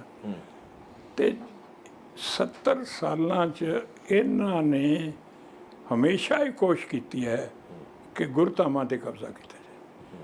ਪਹਿਲਾਂ ਤਾਂ ਸਾਡੇ ਨਾਲ ਇਲੈਕਸ਼ਨ ਲੜੇ, ਕਦੇ ਕੋਈ ਬੋਰਡ ਬਣਾ ਲਿਆ, ਕਦੇ ਕੋਈ ਹੋਰ ਬਣਾ ਲਿਆ, ਬਹਾਨਾ ਸਰਕਾਰ ਕਾਂਗਰਸ। ਫਿਰ ਉਹਨਾਂ ਨੇ ਇਹ ਕਿਹਾ ਇਹ ਨਹੀਂ ਇਲੈਕਸ਼ਨ 'ਚ ਨਹੀਂ ਜਿੱਤਿਆ ਜਾਂਦਾ, ਇਹ ਬੋਰਡ ਬਣਾ ਦਿਓ ਕੋਈ, ਮਤਲਬ ਸ਼੍ਰੋਮਣੀ ਕਮੇਟੀ ਕੋਈ ਬੋਰਡ ਬਣਾ ਦਿਓ, ਇਹ ਸ਼੍ਰੋਮਣੀ ਕਮੇਟੀ ਤੋੜ ਦਿਓ। ਉਹਦੇ 'ਚ ਵੀ ਕਾਮਯਾਬੀ ਨਹੀਂ ਹੋਈ। ਫਿਰ ਤੁਸੀਂ ਹੈਰਾਨ ਹੋਵੋਗੇ, ਫਿਰ ਅਮਰਿੰਦਰ ਸਿੰਘ ਨੇ ਉਦੋਂ ਹੀ ਚੀਫ ਮਿਨਿਸਟਰ ਸੀ, ਸ਼੍ਰੋਮਣੀ ਕਮੇਟੀ ਦਾ ਇਜਲਾਸ ਸੀ ਜਿੱਥੇ ਅਹੁਦੇਦਾਰ ਚੁਣੇ ਜਾਣੇ, ਇਹਨੇ ਮਨ ਬਣਾ ਲਿਆ ਵੀ ਕਬਜ਼ਾ ਕਰਨਾ ਹੀ ਕਰਨਾ, ਜਿਵੇਂ ਰਾਜੇ ਮਹਾਰਾਜਾਂ ਦੀ ਆਦਤ ਹੁੰਦੀ ਹੈ। ਤੇ ਇਹਨੇ ਜੀ ਸਾਡੇ ਮੈਂਬਰਾਂ ਨੂੰ ਇੱਥੇ ਡਰਾਉਣਾ ਧਮਕਾਉਣਾ ਸ਼ੁਰੂ ਕਰਤਾ। ਅਸੀਂ ਇਸ ਤੋਂ ਫਿਰ ਇhtiyਾਤ ਨਾਲ ਸਾਰੇ ਹਰਿਆਣੇ 'ਚ ਲੈ ਗਏ ਮੈਂਬਰ ਆਪਣੇ, ਤੇ ਜਿੱਦਣ ਵੋਟਾਂ ਪੈਣੀਆਂ ਸੀ ਹਰਿਆਣੇ 'ਚੋਂ ਦਿੱਲੀ ਲਗਾਏ, ਦਿੱਲੀੋਂ ਹਵਾਈ ਜਹਾਜ਼ ਤੇ ਅੰਮ੍ਰਿਤਸਰ ਏਅਰਪੋਰਟ 'ਤੇ ਲਏ। ਉੱਥੇ ਵੀ ਇਹਦੀ ਹਦਾਇਤ ਸੀ ਕਿ ਉਹ ਉੱਥੋਂ ਵੀ ਫੜ ਲਓ, ਔਰ ਇੱਥੋਂ ਤੱਕ ਸੀ ਵੀ ਕੋਈ ਮੀਟਿੰਗ 'ਚੋਂ ਵੀ ਭਾਵੇਂ ਫੜ ਲਓ ਪਰ ਮੈਂ ਕਬਜ਼ਾ ਕਰ ਜਾਣ ਨਹੀਂ ਦੇਣਾ। ਜਾਣ ਨਹੀਂ ਦੇਣਾ। ਵੇਖੋ ਇਹ ਕੋਈ ਤਰੀਕਾ ਹੈ ਵੀ ਧਾਰਮਿਕ ਸਥਾਨਾਂ ਨੂੰ ਤੁਸੀਂ ਇਸ ਤਰ੍ਹਾਂ ਇਹਨਾਂ 'ਤੇ ਕਬਜ਼ੇ ਜਿਹੜੇ ਹੈ ਉਹ ਕਰੋ। ਹੁਣ ਦੀ ਤੁਸੀਂ ਵੇਖ ਲਓ, ਸ਼ਾਇਦ ਤੁਹਾਨੂੰ ਖਿਆਲ ਹੋਵੇ ਕਿ ਨਾ ਹੋਵੇ, ਇਸ ਸੈਸ਼ਨ 'ਚ ਸਿੱਧੂ ਸਾਹਿਬ, ਮੈਂ ਤਾਂ ਸਭ ਨੂੰ ਸਾਹਿਬ ਆਦਾ ਭਾਵੇਂ ਕੋਈ ਕਿਵੇਂ ਹੋਵੇ, ਇਹਨੇ ਖੜਾ ਹੋ ਕੇ ਕਿਹਾ ਕਿ ਰੰਧਾਵਿਆ ਤਕੜਾ ਹੋ ਜਾ, ਹੁਣ ਆਪਾਂ ਗੁਰਦੁਆਰਿਆਂ 'ਤੇ ਵੀ ਕਬਜ਼ਾ ਕਰਨਾ। ਅਸਲ ਇਹ ਸਾਰੀ ਜਿਹੜੀ ਡਰਾਮਾ ਹੈ ਇਹ ਗੁਰਦੁਆਰਾ ਸਾਹਿਬਾਨ 'ਤੇ ਕਬਜ਼ਾ ਕਰਨ ਦਾ ਡਰਾਮਾ ਹੈ, ਮਤਲਬ ਸਾਰੀ ਇਹਨਾਂ ਦੀ ਸੋਚ ਹੈ। ਔਰ ਉਹਦੇ ਨਾਲ ਇਹ ਉਹਨਾਂ ਲੋਕਾਂ ਨਾਲ ਵੀ ਮਿਲ ਗਏ ਨੇ ਜਿਹੜੇ ਕਿ ਅਮਨ ਸ਼ਾਂਤੀ ਨੂੰ ਜਿਨ੍ਹਾਂ ਨੇ ਭੰਗ ਕੀਤਾ, ਲਹੂ ਲੁਹਾਨ ਪੰਜਾਬ ਕਰਤਾ। ਹਰਿਮੰਦਰ ਸਾਹਿਬ ਦਾ ਪਵਿੱਤਰ ਜਲ ਹੈ ਉਹ ਲਾਲ ਹੋ ਗਿਆ।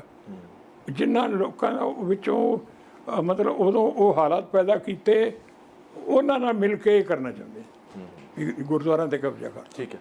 ਕੈਪਟਨ ਅਮਰਿੰਦਰ ਸਿੰਘ ਤੁਹਾਡੇ ਸਿਆਸੀ ਜਮਾਤੀ ਰਹੇ ਨੇ, ਕੋਈ ਅਜਿਹੀ ਗੱਲ ਵੀ ਹੈਗੀ ਹੈ ਕਿ ਤੁਹਾਡੀ ਸਿਆਸੀ ਖੁੰਦਕ, ਕਿਉਂਕਿ ਵਾਰ-ਵਾਰ ਜਦੋਂ ਆਉਂਦਾ ਤਾਂ ਟਾਰਗੇਟ ਤੁਹਾਨੂੰ ਕਰਦੇ ਨੇ ਤਾਂ ਸਖਤ ਟਾਰਗੇਟ ਕਰਦੇ ਨੇ, ਐਸੀ ਕੋਈ ਗੱਲ ਇਤਿਹਾਸ 'ਚ ਛੁਪੀ ਨਹੀਂ ਹੈ ਜਿਹੜੀ ਹਾਲੇ ਤੱਕ ਬਾਹਰ ਨਹੀਂ ਆਈ? ਨਹੀਂ, ਮੈਂ ਅਸਲ 'ਚ ਮੇਰੀ ਆਦਤ ਹੈ, ਮੈਂ ਕਦੇ ਕੁਛ ਬਾਹਲਾ ਆਖਿਆ ਨਹੀਂ, ਕਿਉਂਕਿ ਜੇ ਮੈਂ ਵੀ ਐਵੇਂ ਕਰਨ ਲੱਗਾ, ਹੁਣ ਮੈਂ ਮਜਬੂਰੀ ਹੋ ਕੇ ਆਖਣ ਲੱਗੇ ਕਿ ਸਰ ਅਮਰਿੰਦਰ ਸਿੰਘ ਪਹਿਲਾਂ ਅਕਾਲੀ ਦਲ 'ਚ ਮਿਨਿਸਟਰ ਸਨ, ਫਿਰ ਤੋਂ ਬਾਅਦ ਅਗਲਾ ਇਲੈਕਸ਼ਨ ਆਇਆ, ਉਦੋਂ ਮੈਂ ਪ੍ਰਧਾਨ ਸਾਂ ਅਕਾਲੀ ਦਲ ਦਾ।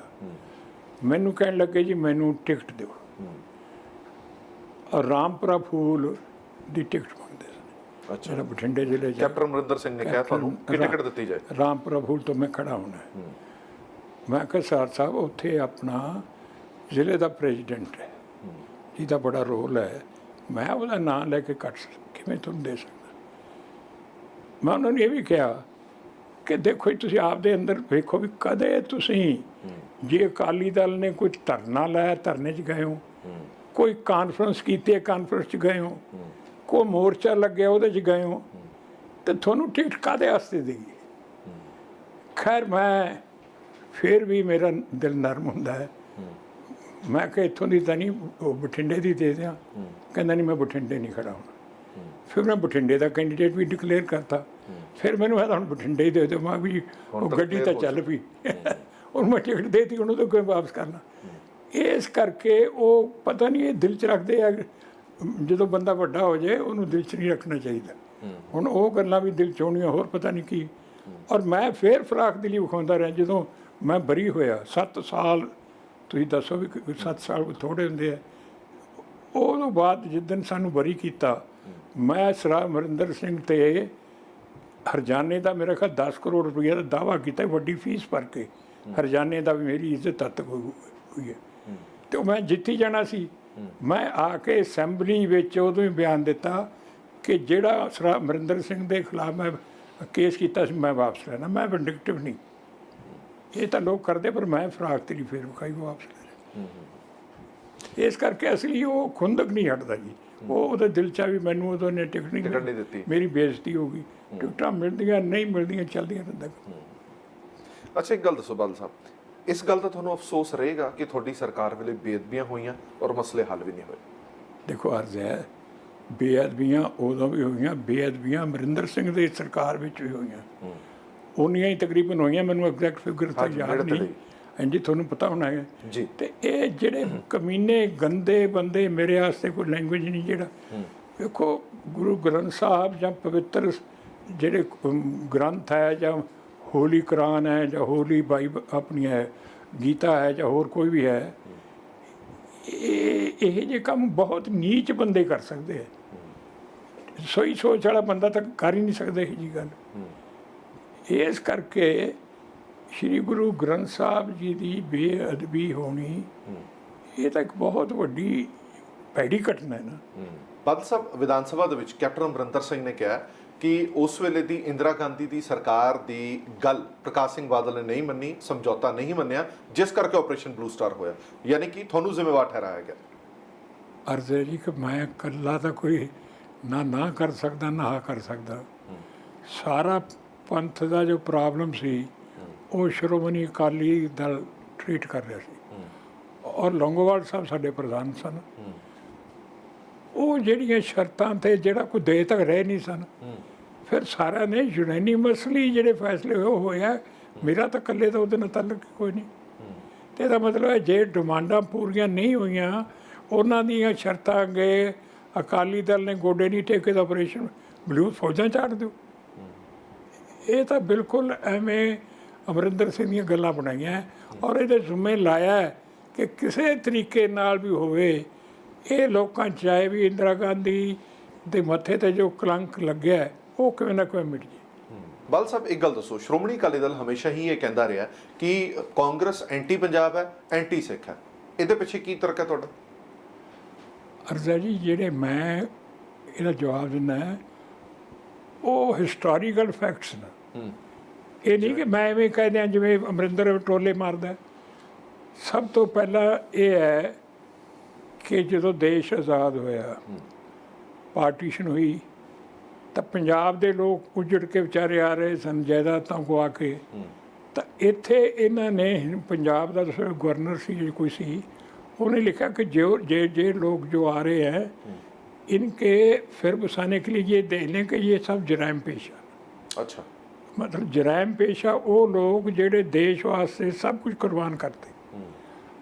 दूजा फिर मास्तारा सिंह का रोल बड़ा वड्डा रोल सी कि असी हिंदुस्तान नाल रहना। भावें उन्होंने सानू बहुत कुछ आख्या, पर उन्हें एक हुब्बे वतनी का नैशनलिस्ट होने का दिता। लेकिन सब तो पहला जे जो पहली कांग्रेस गवर्नमेंट ने गिरफ्तारी की थी एज पोलीटिकल प्रिजनर, तो मास्तारा सिंह की थी। उदों बाद ये होया कि एक ये नहीं सी कि असी डिमांड किया सी कि बोली के आधार पर सूबे बनाओ। ये एक रावी के किनारे पहला जो अजे सरकार नहीं बनी सी, ਉਦੋਂ ਇੰਡੀਅਨ ਨੈਸ਼ਨਲ ਕਾਂਗਰਸ ਜਿਹੜੀ ਸੀ ਉਹਦਾ ਸੈਸ਼ਨ ਹੋਇਆ ਸੀ। ਉਹਦੇ 'ਚ ਇਹਨਾਂ ਨੇ ਮਤਾ ਕੀਤਾ ਸੀ ਕਿ ਜਦੋਂ ਦੇਸ਼ ਆਜ਼ਾਦ ਹੋ ਗਿਆ ਅਸੀਂ ਬੋਲੀ ਦੇ ਆਧਾਰ 'ਤੇ ਸੂਬੇ ਬਣਾਵਾਂਗੇ ਤਾਂ ਕਿ ਇੱਕ ਬੋਲੀ ਵਾਲੇ, ਇੱਕ ਕਲਚਰ ਵਾਲੇ ਲੋਕ ਇਕੱਠੇ ਹੋ ਕੇ ਆਪਣਾ ਫਿਊਚਰ ਸਾਰ ਪਾਸਿਓਂ ਬਣਾ ਸਕਣ। ਠੀਕ ਹੈ। ਕਮਿਸ਼ਨ ਬਣ ਗਿਆ। ਪੰਡਿਤ ਜਵਾਹਰ ਲਾਲ ਨਹਿਰੂ ਜੀ ਉਹਨਾਂ ਨੇ ਆਖਿਆ ਕਿ ਇਹ ਜਿਹੜਾ ਪੰਜਾਬ ਵਾਲੇ ਪੰਜਾਬੀ ਰਿਜੈਕਟ ਕਰਤਾ ਸੀ ਕਿ ਜਿਹੜਾ ਪੰਜਾਬ ਵਾਲੇ ਪੰਜਾਬੀ ਸੂਬਾ ਮੰਗਦੇ ਨਾ, ਇਹ ਮੇਰੀ ਲਾਸ਼ 'ਤੇ ਬਣੇਗਾ ਔਰ ਇਹ ਜਿਹੜੇ ਮੰਗਦੇ ਆ ਇਹਨਾਂ ਦਾ ਇਹ ਸੁਪਨਾ ਰਹਿ ਜਾਏਗਾ, ਮੈਂ ਨਹੀਂ ਦੇਣੀ। ਤੁਸੀਂ ਦੱਸੋ ਵੀ ਇਹ ਕੀ ਜ਼ਾਤੀ ਇਹ ਹੋਇਆ। ਫਿਰ ਇੰਦਰਾ ਗਾਂਧੀ ਨੇ ਤਾਂ ਹੱਦਾਂ ਹੀ ਟੱਪ ਗਈਆਂ ਕਿ ਹਰਿਮੰਦਰ ਸਾਹਿਬ ਜਿਹੜਾ ਕਿ ਜਿੱਥੋਂ ਦੇਖੋ ਸਿੱਖ ਕੌਮ ਜਿਹੜੀ ਹੈ ਜਾਂ ਸਿੱਖ ਫਿਲਾਸਫੀ ਹੈ ਜਾਂ ਗੁਰੂਆਂ ਦੀ ਸਾਨੂੰ ਹੈ ਸਰਬੱਤ ਦਾ ਭਲਾ। ਅਸੀਂ ਅਰਦਾਸ ਵੀ ਕਰਦੇ ਹਾਂ ਤਾਂ ਅਖੀਰ ਵਿੱਚ ਨਾਨਕ ਨਾਮ ਚੜ੍ਹਦੀ ਕਲਾ ਤੇਰੇ ਭਾਣੇ ਸਰਬੱਤ ਦਾ ਭਲਾ। ਸਾਰੇ ਸੰਸਾਰ ਦਾ ਭਲਾ ਮੰਗਣ ਵਾਲੀ ਕੌਮ ਹੈ, ਇਹੀ ਸਾਨੂੰ ਸਿੱਖ ਹੈ। ਅਤੇ ਉਹ ਸਥਾਨ ਜਿੱਥੋਂ ਇਹ ਪ੍ਰਚਾਰ ਹੁੰਦਾ ਹੈ ਸਾਰੇ ਧਰਮਾਂ ਦੀ ਸਾਂਝੀਵਾਲਤਾ ਦਾ, ਉੱਥੇ ਇੰਦਰਾ ਗਾਂਧੀ ਨੇ ਅਗਾਂਹ ਹਮਲਾ ਕੀਤਾ ਔਰ ਢਾਹ ਢੇਰੀ ਕਰਤਾ ਸਾਰਾ ਹਰਿਮੰਦਰ ਸਾਹਿਬ। ਗੁਰੂ ਗ੍ਰੰਥ ਸਾਹਿਬ ਮਹਾਰਾਜ ਨੂੰ ਗੋਲੀਆਂ ਨਾਲ ਜ਼ਖਮੀ ਕੀਤਾ, ਅਕਾਲ ਤਖਤ ਸਾਹਿਬ ਜ਼ਖਮੀ ਕੀਤਾ ਔਰ ਪਵਿੱਤਰ ਜਲ ਜਿੱਥੋਂ ਲੋਕ ਸ਼ਾਂਤੀ ਲੈਂਦੇ ਹੈ ਉਹ ਲਹੂ ਲੁਹਾਨ ਕਰਤਾ। ਔਰ ਦਿਨ ਵੀ ਉਹ ਪਾਲਿਆ ਜਦੋਂ ਸ਼੍ਰੀ ਗੁਰੂ ਅਰਜਨ ਦੇਵ ਜੀ ਮਹਾਰਾਜ ਦਾ ਸ਼ਹੀਦੀ ਦਿਨ ਸੀ। ਇਹ ਇਹਨਾਂ ਨੇ ਕੀਤਾ। ਫਿਰ ਉਹਨਾਂ ਦਾ ਬੇਟਾ ਜੋ ਪ੍ਰਾਈਮ ਮਿਨਿਸਟਰ ਬਣ ਗਿਆ, ਉਹਨਾਂ ਨੇ 84 ਦਾ ਕਤਲਾਮ ਕਰਤਾ। ਮਤਲਬ ਇਹ ਪਤਾ ਨਹੀਂ ਕਿ ਇਹ ਸਾਰਾ ਇਹ ਇੱਕ ਹਿਸਟਰੀ ਹੈ ਬੜੀ ਵੱਡੀ। ਔਰ ਇਹ ਵੀ ਨਾਲ ਕਰਦੇ ਆ ਕਿ ਗੁਰਦੁਆਰਾ 'ਤੇ ਕਬਜ਼ਾ ਕੀਤਾ ਜਾਏ, ਸਿੱਖਾਂ ਦੇ ਇੰਸਟੀਟਿਊਸ਼ਨ ਅਕਾਲ ਤਖਤ ਹੈ ਜਾਂ ਸ਼੍ਰੋਮਣੀ ਕਮੇਟੀ ਹੈ ਜਾਂ ਅਕਾਲੀ ਦਲ ਹੈ, ਇਹਨਾਂ ਨੂੰ ਕਮਜ਼ੋਰ ਕੀਤਾ ਜਾਏ ਧਾਰਮਿਕ ਤੌਰ 'ਤੇ ਅਤੇ ਆਰਥਿਕ ਤੌਰ 'ਤੇ। ਇਹ ਸੂਬੇ ਨੂੰ ਇਹ ਹਿਸਟੋਰੀਕਲ ਫੈਕਟਸ ਹੈ, ਮੈਂ ਕੋਈ ਆਪਣੇ ਕੋਲੋਂ ਨਹੀਂ ਰੱਖ ਰਿਹਾ। ਜੇ ਕੋਈ ਫੈਕਟ ਗਲਤ ਮੈਂ ਆਦਾ ਤਾਂ ਮੈਨੂੰ ਕੱਲ੍ਹ ਨੂੰ ਜਵਾਬ ਦਿਆਂ ਮੈਂ ਉਹਦਾ। ਮੇਰੀ ਆਦਤ ਨਹੀਂ ਕਿ ਐਵੇਂ ਗੱਲਾਂ ਕਰਾਂ। ਇਸ ਕਰਕੇ ਆਜ਼ਾਦੀ ਤੋਂ ਫੌਰਨ ਬਾਅਦ ਇਹਨਾਂ ਨੇ ਪਲੈਨਿੰਗ ਨਾਲ ਪੰਜਾਬ ਨੂੰ ਅਤੇ ਖਾਸ ਕਰਕੇ ਸਿੱਖਾਂ ਨੂੰ ਧਾਰਮਿਕ ਤੌਰ 'ਤੇ, ਆਰਥਿਕ ਤੌਰ 'ਤੇ, ਸਿਆਸੀ ਤੌਰ 'ਤੇ ਕਮਜ਼ੋਰ ਕਰਨ ਦੀ ਸਾਜ਼ਿਸ਼ ਕੀਤੀ। ਅੱਛਾ ਲਾਲ ਸਾਹਿਬ, ਇੱਕ ਆਖਰੀ ਸਟੇਟਮੈਂਟ। ਅੱਜ ਮਾਹੌਲ ਜੋ ਬਣਿਆ ਹੋਇਆ, ਉਸ ਮਾਹੌਲ ਦੇ ਵਿੱਚ ਪੰਜਾਬ ਵਾਸੀਆਂ ਨੂੰ ਕੀ ਅਪੀਲ ਕਰਨਾ ਚਾਹੂੰ? ਦੇਖੋ, ਸਭ ਤੋਂ ਵੱਧ ਜੇ ਮੈਂ ਆਪਣੀ ਜ਼ਿੰਦਗੀ 'ਚ ਇੱਕ ਨਿਸ਼ਾਨਾ ਬਣਾਇਆ ਉਹ ਇੱਕ ਅਮਨ ਸ਼ਾਂਤੀ ਅਤੇ ਭਾਈਚਾਰਕ ਸਾਂਝ। ਦੇਖੋ ਜਿਸ ਸੂਬੇ 'ਚ ਅਮਨ ਸ਼ਾਂਤੀ ਭਾਈਚਾਰਕ ਸਾਂਝ ਨਹੀਂ, ਉਹ ਸੂਬਾ ਅਗਾਂਹ ਨਹੀਂ ਨਿਕਲ ਸਕਦਾ। ਅਸੀਂ ਬੜਾ ਪਿੱਛੇ ਚਲੇ ਗਏ ਹਾਂ, ਬਹੁਤ ਪਿੱਛੇ। ਜੇ ਇਹ ਕਿਤੇ ਘਟਨਾਵਾਂ ਨਾ ਹੁੰਦੀਆਂ ਤਾਂ ਪੰਜਾਬ ਅੱਜ ਬਾਹਰਲੇ ਦੇਸ਼ਾਂ ਦੇ ਲੋਕਾਂ ਦੇ ਮੁਕਾਬਲੇ 'ਤੇ ਵੀ ਚਲਾ ਜਾਂਦਾ। ਲੇਕਿਨ ਹੁਣ ਇੱਕ ਥੋੜ੍ਹੇ ਜਿਹੇ ਲਾਭ ਵਾਸਤੇ ਅੱਗੇ ਵੀ ਕਾਂਗਰਸ ਨੇ ਗਲਤੀ ਕੀਤੀ ਸੀ, ਹੁਣ ਇਹ ਗਲਤੀ ਕਰਕੇ ਜੇ ਇਹ ਅਮਨ ਸ਼ਾਂਤੀ ਭੰਗ ਕਰਨ ਦਾ ਇਹ ਇਸ ਪਾਸੇ ਤੁਰ ਪਏ ਨਾ, ਅਤੇ ਇਹਦਾ ਕਿੱਡਾ ਵੱਡਾ ਨੁਕਸਾਨ ਹੋ। ਫਿਰ ਪੰਜਾਬ ਦੇ ਲੋਕਾਂ ਨੂੰ ਮੈਂ ਹੱਥ ਬੰਨ੍ਹ ਕੇ ਅਪੀਲ ਕਰਦਾ ਕਿ ਵੀਰੋ, ਇਹ ਮੌਕਾ ਸੰਭਾਲਣ ਵਾਲਾ ਹੈ। ਕਿਤੇ ਇਹ ਨਾ ਹੋਵੇ ਕਿ ਆਪਾਂ ਫਿਰ ਉਸੇ ਝੰਜਟ 'ਚ ਫਸ ਜਾਈਏ ਅਤੇ ਪੰਜਾਬ ਦਾ ਵੱਡਾ ਨੁਕਸਾਨ ਕਰਾਂਗੇ। ਅਮਨ ਸ਼ਾਂਤੀ ਭਾਈਚਾਰਕ ਸਾਂਝ, ਸਾਰੇ ਧਰਮਾਂ ਦਾ ਸਤਿਕਾਰ, ਆਪਦੇ ਧਰਮ 'ਚ ਪੱਕੇ, ਦੂਜਿਆਂ ਦਾ ਸਤਿਕਾਰ ਕਰੋ। ਮੈਂ ਤੁਹਾਡੇ ਸਾਹਮਣੇ ਕਿੰਨੀਆਂ ਯਾਦਗਾਰਾਂ ਬਣਾਈਆਂ ਹੈ ਜੀ। ਭਗਵਾਨ ਵਾਲਮੀਕ ਜੀ ਦੀ ਬਣਾਈ ਹੈ, ਗੁਰੂ ਰਵਿਦਾਸ ਜੀ ਦੀ ਬਣਾਈ ਹੈ। ਫਿਰ ਮੈਂ ਖਾਲਸਾ ਹੈਰੀਟੇਜ ਅਨੰਦਪੁਰ ਸਾਹਿਬ। ਫਿਰ ਕੋਈ ਹਿੰਦੁਸਤਾਨੀ ਫੌਜੀ ਜਿਹੜੇ ਸਾਡੀ ਖਾਤਰ ਜਾਨਾਂ ਦੇ ਰਹੇ ਨੇ, ਉਹਨਾਂ ਦੀ ਯਾਦਗਾਰ ਜਾਂ ਜਿਵੇਂ ਲੜਾਈਆਂ ਹੋਈਆਂ ਅੰਮ੍ਰਿਤਸਰ ਬਣਾਈ ਹੈ।